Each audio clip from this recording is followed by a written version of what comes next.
Yes, I'm doing it. It is Entitlement Week on Fox Business Network. Star Parker, admitted former welfare cheat and president of Cure, is live with us now from Washington. Star, welcome to the program. Well, thank you. It's good to be back with you. Yeah, indeed it is. Now, look, we've been running clips earlier in the program of your interview with John Stossel, where you're saying how easy it was to get a couple of checks a month to pay for your food and all the rest of it. Now, here's my question, though.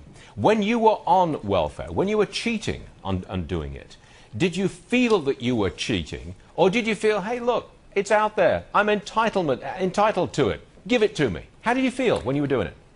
I didn't have any feelings. I was also on drugs. It didn't matter because I had bought the lie that poor people were poor because rich people were rich. And so I didn't have any problem with going on welfare to pay for my life.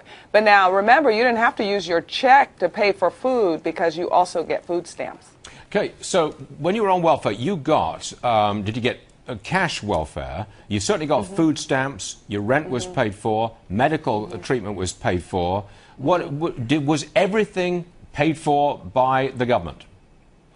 Yes, everything was paid for by the government. But keep in mind that Uncle Sam is cruel to the poor. These programs don't work for them. We have over 4,000 housing projects in this country. It's not working for the people. You just get addicted to it like any other drug, and you start depending on that life, and it just spirals you into a little dark hole. So, look, I've been making the point this week that the recipients of this kind of extensive entitlement program, the recipients are actually destroyed by it. Now, that's a very strong thing for me to say. Would you agree with it? I absolutely agree. The recipient is not only destroyed, their personal dignity, and then they become much more addicted all of their life.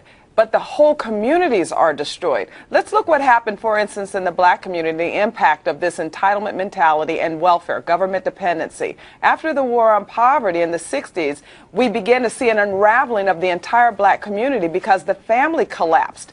During the 60s, the black family was pretty healthy. 78% of husbands were in their homes with their wives raising their children. But after this lure to government that said you don't have to work, you don't have to save, you don't have to get married, over time marriage stopped occurring to where now 7 out of 10 black children are born outside of marriage. And what happens when you don't have that intact family is your values change, so your culture changes, so your community changes. Well, you're out there now very publicly saying that the entitlement mentality is a very bad thing and destroys communities. What's the reaction to you now saying what you're saying?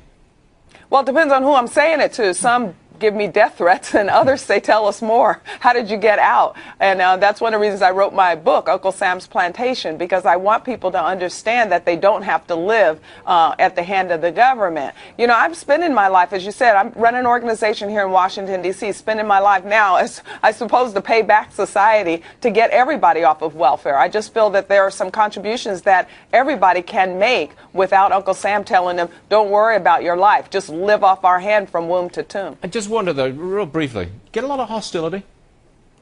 Do I get hostility? Yeah, well, of course I do. Hey, being a black conservative in this society is social suicide. You live alone, you have a lonely life.